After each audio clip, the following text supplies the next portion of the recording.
लिंग पुराण में 7 गलतियां बताई है कंगाल होने की। ये गलती अगर आपने भी करी है तो जिंदगी में कितना भी पुण्य करोगे उसका फल नहीं है। आज की कथा को लिखकर रखना, शायद तुम्हारी जिंदगी संवर जाए। लिंग पुराण में 7 गलतियां बताई है व्यक्ति को बर्बाद होने की।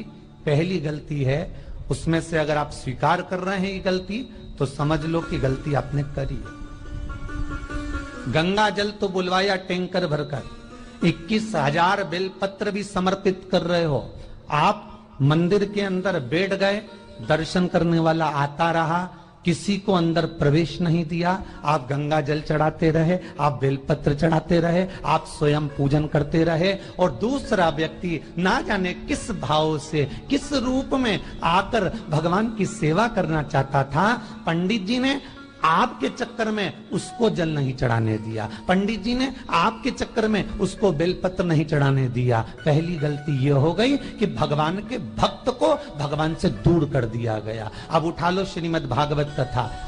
2 देवताओं ने गलती करी थी। एक ब्रह्मा जी ने गलती करी थी कि गाय बछड़ों का हरण कर लिया था। 1 वर्ष होने में 1 दिन था तब ब्रह्मा जी ने गाय बछड़े वापस दिए थे। दूसरी गलती इंद्र ने करी थी, जल वृष्टि करी तब भगवान कृष्ण को गोवर्धन पर्वत उठाना पड़ा। दोनों देवताओं ने गलती करी, पर भगवान कृष्ण ने इंद्र को क्षमा कर दिया पर ब्रह्मा को क्षमा नहीं करा। क्यों नहीं करा? क्योंकि इंद्र को क्षमा इसलिए करा क्योंकि इंद्र ने जब जलवृष्टि करी तो सारे ब्रजवासियों को भगवान के चरणों में लाकर छोड़ दिया। सारे ब्रजवासी गोवर्धन पर्वत के नीचे आकर बैठ गए, भगवान के चरणों में आ गए। और ब्रह्मा ने जो गलती करी वो ऐसी गलती करी कि भगवान से गाय और बछड़ों को दूर कर दिया। जो भगवान से भगत को दूर कर दे उसको शंकर कभी क्षमा नहीं कर सकता। इसलिए बर्बादी का पहला कारण आप भक्त और भगवान में दूरी बना दी।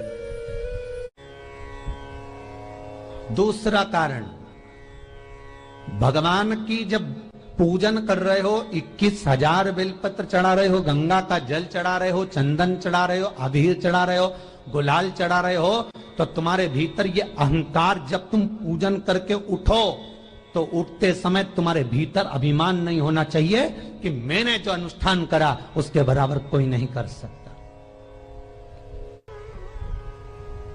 तीसरा कारण कहा कि भगवान की सेवा तो आप कर रहे हो, भगवान की चाकरी में तो आप लगे हो, भगवान की आराधना भी कर रहे हो, दिया भी लगा रहे हो, धूप बत्ती भी लगा रहे हो, स्नान भी करा रहे हो, पंचामृत स्नान भी करा रहे हो, सारी पूजन अर्चना सब तुम कर रहे हो। पर हो सकता है इस पूजन अर्चना में आप केवल 3 घंटा पूजन करते हो और बाकी के समय किसी न किसी की जीवात्मा को दुख पहुंचा रहे हो। एक कथा में एक बात कही थी कि भले मंदिर में दिया मत लगाओ, भले मंदिर में जाकर धूप बत्ती मत जलाओ, भले मंदिर में जाकर भोग मत लगाओ, भले मंदिर में जाकर जल मत चढ़ाओ, कुछ मत करो, भले भगवान को नए कपड़े मत पहनाओ, भले तुम्हारी मर्जी पड़े भगवान को भोग मत लगाओ, पर शास्त्र कहता है कुछ मत करो, पर एक काम जरूर करना कि किसी के चेहरे पर प्रसन्नता ला देना तो मंदिर में दिया जलाने के बराबर होगा। किसी के चेहरे पर चमक ला देना, प्रसन्नता ला देना तो अगरबत्ती लगाने के बराबर होगा। किसी गरीबड़े के, किसी दुखी के चेहरे पर अगर तुमने प्रसन्नता ला दी तो वो भगवान को कपड़े पहनाने के बराबर होगा। मालूम पड़े तुम मंदिर में पूरी सब्जी बांटो, मंदिर में भोजन कराओ, मंदिर में सारा पकवान चढ़ाओ, और कोई तुम्हारे कारण अगर दुखी है तो तुम्हें वो सुख का भान नहीं हो सकता। तीसरा कारण है हमारा, वो सुख नहीं मिल सकता। चौथा कारण है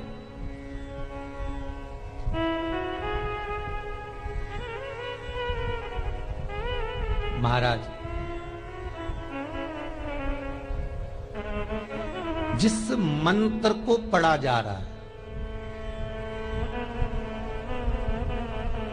जिस मंत्र का स्मरण किया जा रहा है,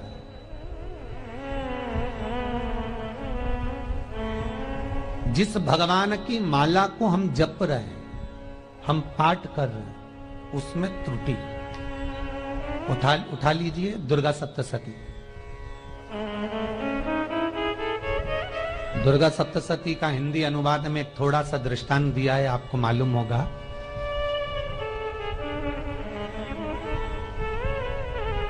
एक जजमान सप्तशती का पाठ कराते थे नवरात्रे में। नवरात्रे पूरे होते थे और उनकी पत्नी मर जाती थी। सप्तशती के अंदर लिखा है, बहुत ध्यान से सुनिएगा। दुर्गा सप्तशती का पाठ कराते थे और पत्नी नवरात्रे के बाद 4 महीना 3 महीने के बाद मर जाती थी। बहुत दुखी था सेठ। एक शादी करी, दूसरी करी, तीसरी करी, चौथी करी, चौथी पत्नी भी मर गई। बहुत दुख हुआ। आज वो गुरुजी के पास चले गया, गुरुदेव, गुरुजी, गुरुदेव, गुरुदेव। गुरुजी बोले क्या हो गया? सेठ जी बहुत दिनों के बाद आ रहे हो, क्या बात है गुरुदेव? मेरे को एक बात समझ में नहीं आती कि मैं नवरात्रे में सप्तशती का पाठ कराता हूं, देवी जी का यज्ञ करवाता हूं, माता रानी को चूनर पहनाता हूं, उनको सुंदर बिछुड़ी, पायल, चुनड़ी सब पहनाता हूं, कन्याओं का भोजन करवाता हूं, भंडारा करवाता हूं, जवारे बोता हूं, अखंड ज्योत लगाता हूं, पर नवरात्रि जैसी पूरी होती है उसके 2 महीने 3 महीने बाद मेरी पत्नी क्यों मर जाती है? 4 पत्नियां मेरी मर चुकी हैं, 5वीं मैंने शादी करी है। गुरुदेव आप कृपा करिएगा, कुछ तो बता दीजिए, कुछ करुणा कर दीजिए।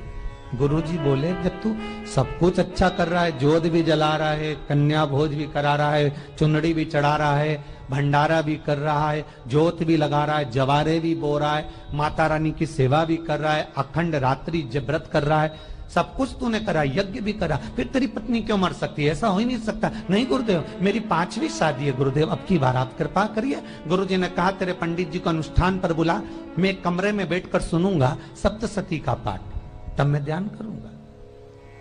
गुरुजी अंदर के कमरे में जाकर बैठ गए, ब्राह्मण पाठ करना प्रारंभ करा और ब्राह्मण ने पाठ करना प्रारंभ करा। उसमें एक शब्द आ गया, भार्यन्तु भक्षन्तु, भार्यन्तु भक्षन्तु। उसमें बोलना था भय पीड़ा को, हे जगत जननी तू भक्षण कर जा, पर ब्राह्मण बोलता था भार्यन्तु भक्षन्तु, मेरी पत्नी को, मेरी भार्या को तू भक्षण कर दे। पंडित जी जैसे ही बोले गुरुजी बाहर निकल कर आ गए। पंडित जी को रोका, रुकिए गुरुदेव आप हर साल अनुष्ठान कर रहे हो जजमान के यहाँ और बोल देते भार्यन्तु भक्षन्तु, हे देवी तू मेरी पत्नी को खा जा, तो माँ हर बार उस पत्नी को निगल जाती है। निवेदन है, शब्द सुधार लीजिए, शब्द ठीक है। चौथा कारण है कि आप जो पाठ कर रहे हो, आप जो पूजन कर रहे हो, आप जो अनुष्ठान कर रहे हो, उसमें कुछ ना कुछ गलती जरूर हो रही है। ये चौथा कारण है।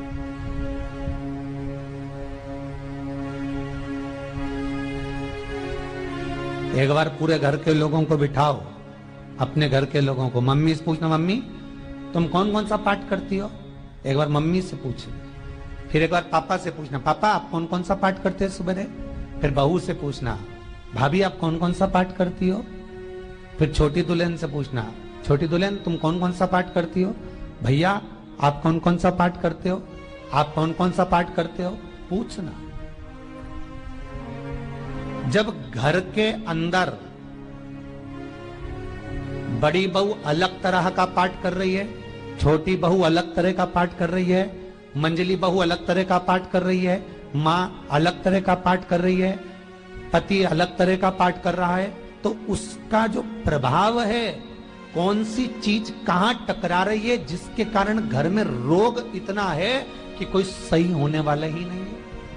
अब तुम कहो कि सीवर वाले गुरुजी ने उपाय बताया, हमने बहुत करा, पर सही क्यों? तो सही क्यों नहीं हो रहा है? उसका कारण है या तो बड़ी बहू जो पाठ कर रही, या सास जो पाठ कर रही, जो पति जो पाठ कर रहा है, नाते जो भी उस घर के अंदर रहकर जो पाठ अर्चना कर रहा है, उसमें जरूर कुछ ना कुछ ऐसा हो रहा है जिसके कारण वो काम नहीं कर पा रहे। उसमें कुछ ना कुछ गलती हो रही है जिसको तुम समझ नहीं पा रहे, जिसको तुम अपने आप को बहुत विचार करते हो कि मेरे बराबर कोई नहीं कर सकता, मैं शंकर की भगत, मैं राम की भगत, मैं कृष्ण की भगत, मैं जो करती हूँ बहुत अच्छा करती हूँ, मैंने जो किया बहुत अच्छा करा, पर हो सकता है उसी कारण आपको दुख झेलना पड़ रहा।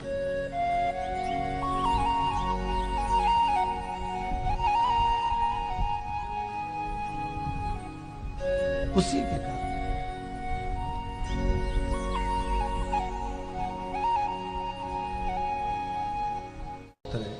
महाराज, हमने जो दान किया, हमने जो पुण्य किया, हमने जो सत्कर्म किया, वो किस जगह पर लगा? पांचवा सूत्र,